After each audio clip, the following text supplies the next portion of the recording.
Hello guys, welcome to my YouTube channel. आज हम देखेंगे कि आईबीपीएस क्लर्क की वैकेंसी हम कैसे भर सकते हैं। आईबीपीएस क्लर्क की वैकेंसी आ चुकी है, जिसमें इस बार 10,277 पोस्ट हैं।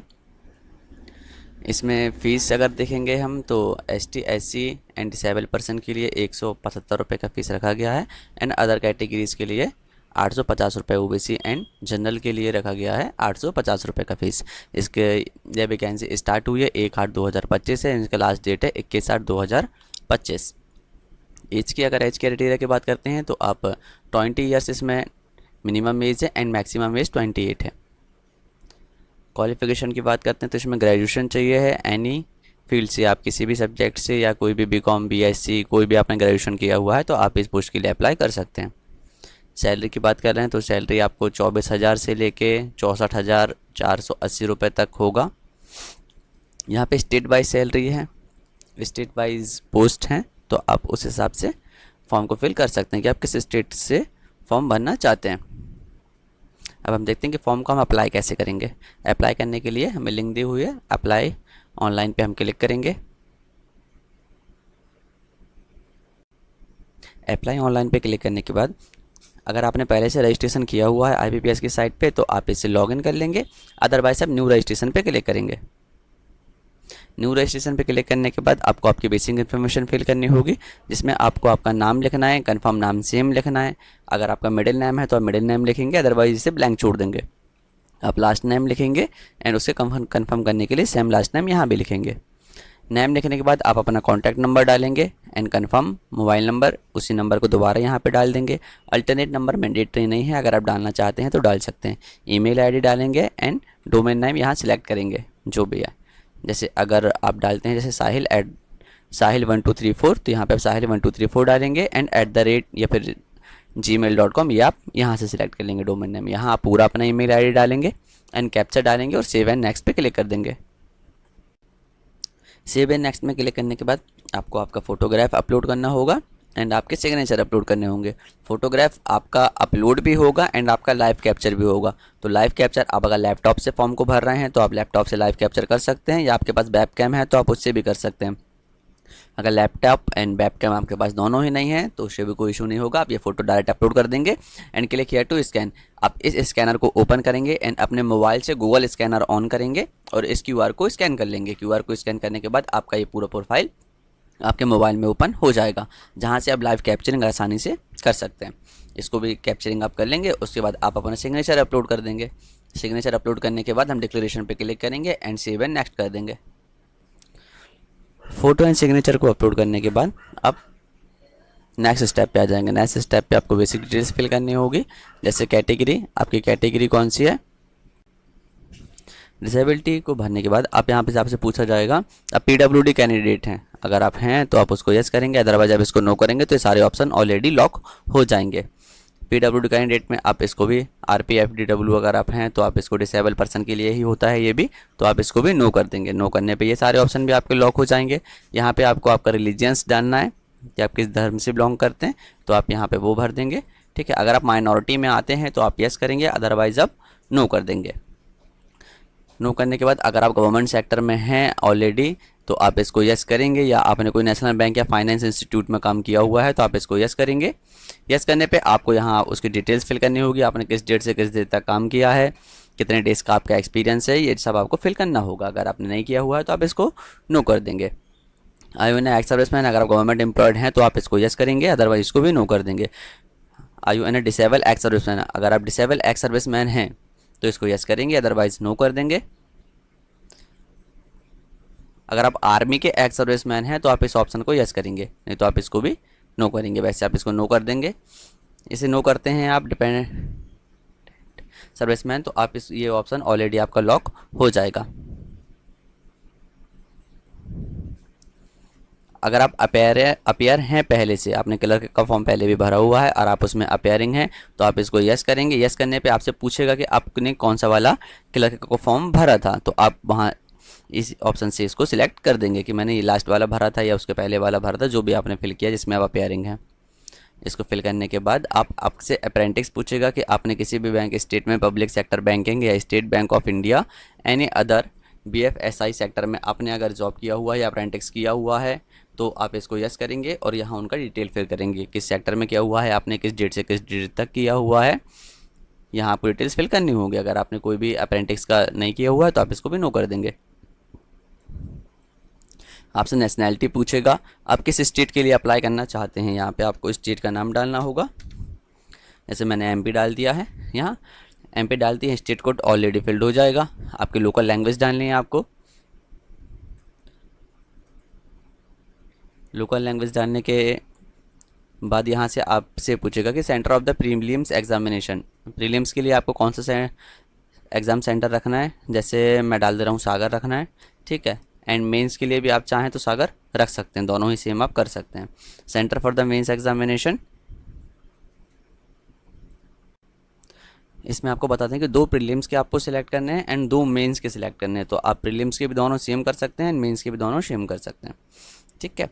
ये फिल करने के बाद आपको आपका आईडी प्रूफ डालना होगा। क्या आपका आईडी प्रूफ है, आप आधार कार्ड भी डाल सकते हैं, पैन कार्ड भी डाल सकते हैं। यहाँ से अब जैसे मैं आधार कार्ड सिलेक्ट कर लेता हूँ, यहाँ आप अपना आधार कार्ड नंबर डाल देंगे।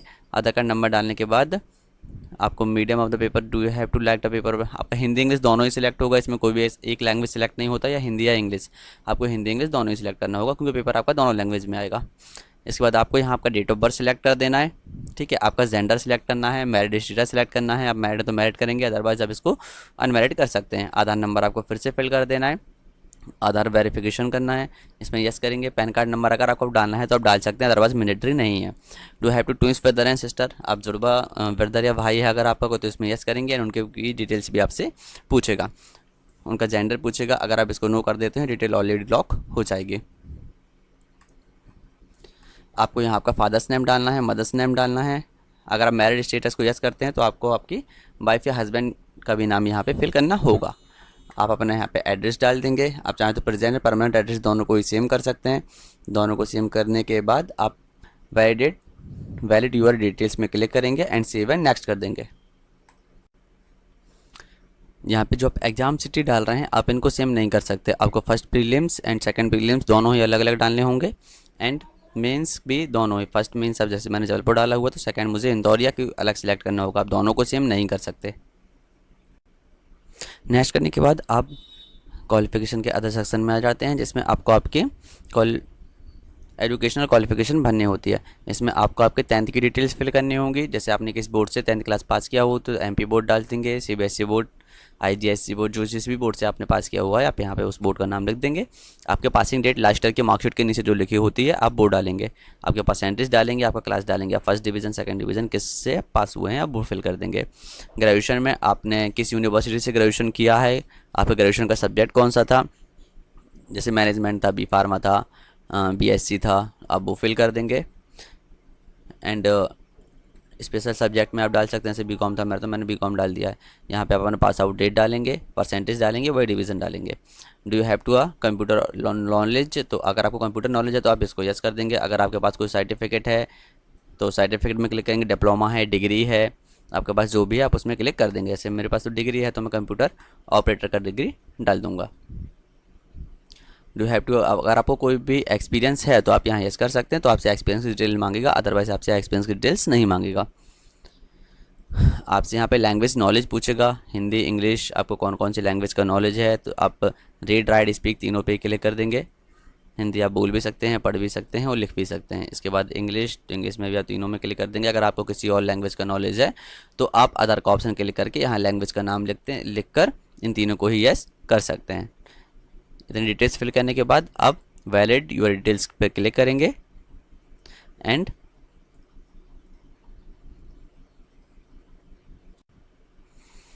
डिटेल्स पर क्लिक करने के बाद आप सेव एंड नेक्स्ट कर देंगे। सेव एंड नेक्स्ट करने के बाद आपसे बैंक प्रेफरेंस पूछेगा, आपको किस बैंक में जॉब करनी है उसका आपसे प्रेफरेंस पूछेगा। यहाँ पे सारे बैंक्स के नाम दिए हुए हैं, तो आपको जिस बैंक को प्रेफरेंस ऊपर देनी है, जैसे कैनरा बैंक तो आप उसको ऊपर रख देंगे, फिर इंडियन बैंक, महाराष्ट्र बैंक, ऐसे आपको जिस भी बैंक को प्रेफरेंस देनी है आप उसको उस अकॉर्डिंग प्रेफरेंस वाइज आप यहाँ सारे बैंकों को सिलेक्ट कर लेंगे। जैसे मैंने सिलेक्ट कर दिया है, इसी तरह से आप भी अपनी प्रेफरेंस के अकॉर्डिंग बैंक्स को सिलेक्ट कर लेंगे। बैंक्स को सिलेक्ट करने के बाद वैलिड यूर डिटेल्स पे क्लिक करेंगे एंड सेव एंड नेक्स्ट कर देंगे। सेव एंड नेक्स्ट करने के बाद आपके सारी डिटेल्स ओपन हो जाएगी, जिसको आप एक बार अच्छे से पूरी तरह से चेक कर लेंगे कि कोई चीज़ आपने गलत तो गलती से फिल नहीं कर दी है। अगर कुछ गलत किया हुआ है तो उससे आप करेक्शन कर सकते हैं। सारी चीज़ें फिल करने के बाद आपको डिक्लेरेशन पे क्लिक कर देना है। डिक्लेरेशन पे क्लिक करने के बाद आपको कंप्लीट रजिस्ट्रेशन पे क्लिक कर देना है। सेव एंड नेक्स्ट पे क्लिक करने के बाद आपको आपका thumb impression, left thumb impression upload करना होगा, हैंड राइट डिक्लेरेशन अपलोड करना होगा एंड 10th क्लास की मार्कशीट अपलोड करनी होगी। तीनों चीज़ अपलोड कर देंगे। मैं आपको बता दूं कि आपका हैंड राइटर डिक्लेरेशन आपको कहाँ से मिलेगा। आप IBPS की साइट पे जाएंगे, आपको IBPS की साइट पे ये देखिए लिखा हुआ है, ये आई से लेके आपको रिक्वायर्ड तक पूरा लिख देना है। आप लिखेंगे आई, आप आपका नाम लिख लेंगे। Here in the declare that the all information submitted by in the application form the correct, truth and valid, it will be present the supported documents has a when required. आप जो भी यहाँ ये आप जो लिखा हुआ है आप एक ब्लैंक पेपर में लिखेंगे एंड उसका फ़ोटो खींच के और यहाँ पे हैंड राइट की जगह पे अपलोड कर देंगे। अपलोड करने के बाद आपको सेल्फ डिक्लेरेशन में क्लिक करना है। सेल्फ डिक्लेरेशन में क्लिक करने के बाद 10th की मार्कशीट आपने अपलोड कर दी है। आपके डेट ऑफ बर्थ आपके 10th की मार्कशीट में सही लिखी हुई है, ये पूछ रहा है तो इसको आपको यस कर देना है। मतलब 10th की मार्कशीट एंड आधार कार्ड दोनों में ही सेम लिखी हुई है। सारे डॉक्यूमेंट्स को अपडेट करने के बाद आप पेमेंट सेक्शन में चले जाएंगे। आप फॉर्म का पेमेंट, ये देखिए केवल आपका पेमेंट सेक्शन बस बचा हुआ है। डायरेक्ट पेमेंट सेक्शन में जाएंगे, आप UPI से, डेबिट कार्ड से, नेट बैंकिंग से, किसी भी ऑप्शन से पेमेंट कर सकते हैं। पेमेंट करेंगे एंड आपका फॉर्म सबमिट हो जाएगा। इस प्रकार से आप IBPS का फॉर्म पूरा भर सकते हैं। फॉर्म भरने में अगर आपको कोई भी इशू आता है तो आप कमेंट बॉक्स में मुझसे पूछ सकते हैं, मैं आपको सजेस्ट कर दूंगा। वीडियो अच्छा लगा हो तो चैनल को सब्सक्राइब करें एंड वीडियो को लाइक एंड शेयर करें।